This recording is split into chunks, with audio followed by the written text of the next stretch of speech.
How's it going? Can we get away from the power lines? Let's start with that. Yeah, sure. Do what? Get away from the power lines. Let's sit over here for a minute. Oh, I didn't know we were... You don't see the power lines? I didn't even look up. Okay, well, maybe you should pay attention. Okay. Have a seat over there. Get away from me. Sit over there. You're pushing me away from you? Yeah, I don't need you stepping up to me like that. Sit down. Stepping up to you? Sit down, or I'm going to sit you down. I wasn't stepping up to you, sir. Sit down. Say hello to Officer Joey Malero. Sit down. Do you understand that? When I tell you to do something, you do it. Yeah, is that right? Okay. You're on a power trip? Is that what it is? No. Okay. I need you to listen. That's what's up. Are you homeless? No, sir, I am not homeless, okay? So what's going on with you today? Nothing. I'm just standing on the street corner talking to this guy I just met, and all of a sudden you're pushing me down and being real physical with me. Yeah, you know why? I don't understand. No, I don't know why. Lower your voice. Who was abusing a 69-year-old veteran for no reason at all. Lower your voice. Really? Okay? Do I have to do this? Yes, I'm telling you to voice. Okay. Listen to me. Because I'm going to you got tell a you one more tin time. badge on? I'm going to tell you one more time, and you're going to go to jail. Is that right? Lower your voice, or you're going to jail. Listen to this guy, okay? Do you believe in this? Lower your voice, or you're going to jail. I'm not. Oh, I'm you're not going to go to increasing my jail. base. So listen, we are going to start over again, so you can learn. Go ahead and keep moving forward. I'm going to lay you out on the ground. I'm just trying to get more comfortable, okay? Malero threatens to sock the veteran, issuing another threat. You are going to calm down, and we're going to have a normal conversation, and you're going to understand why I'm here. Okay, if you shut up and listen for a minute, you will understand. I'm ready.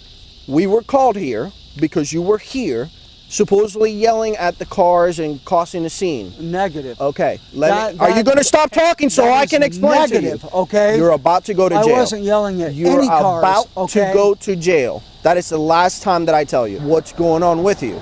When you walk up to an officer and you get that close to an officer, it is not good. Why? Because now you're in my personal space.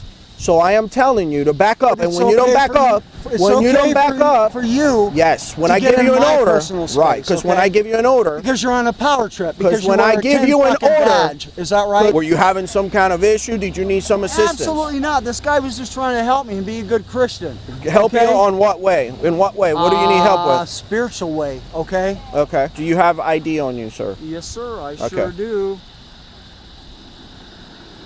I don't understand why you're doing this. Why you're pushing me Because around. I don't like people testing me. I don't like people. I don't like Nazis either. Okay. Are you done? Can I show you my ID? Give me the arm. Give me your arm. Can I show you my ID? Hold on, let's get his backpack off. So this is what happens when officers abuse and disregard their badge. It's unequivocally dangerous for citizens they are sworn to protect.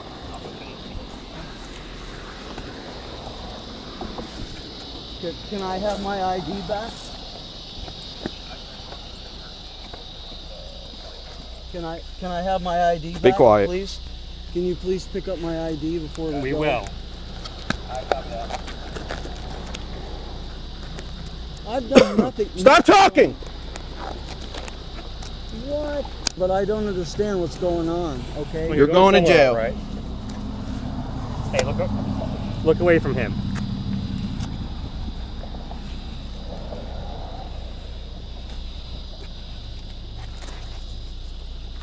Inexcusable, but hey, are we really that surprised? So let's delve deeper into the story. Scene here is the power trip officer Joey Malero being way too aggressive with a man pushing 70. Officials said Malero was responding to a call about a man who apparently was yelling at cars. The man denied the accusations. Malero dismissed the other man from the scene after he said he was just trying to help the man who seemed distraught, according to authorities. In the video, Malero is seen pushing the man, who Malero said got into his quote, personal space. After some back and forth between the two, the man asks Malero if he's on a power trip, the video shows. Malero later says he hates people invading his space, and the man says he hates Nazis, prompting Malero to handcuff and detain the man, the video shows. Why exactly that one line would trigger him?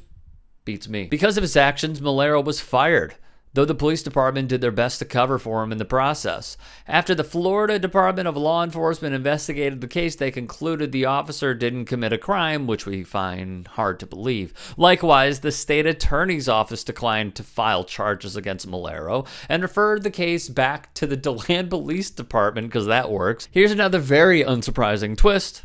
Malero lied. After a law firm hired by the veteran notified the department over the summer that they were planning to sue, officials at the DeLand PD viewed body cam videos and discovered that a trainee officer's accounts of what happened at the scene and what Malero wrote in his charging affidavit were inaccurate, investigators said. DeLand Police Chief Jason Umberger and his command staff determined the officer did not have probable cause to arrest Kidd, the veteran, and failed to use any type of de-escalation techniques when his multiple commands angered Kidd. Above all, the force Malero used to bring Kidd to the ground and handcuff him was uncalled for, Internal Affairs said. The subsequent Internal Affairs investigation found that Malero engaged in conduct unbecoming of a police officer, made an unlawful arrest for the crime of resisting arrest without violence, Umberger added.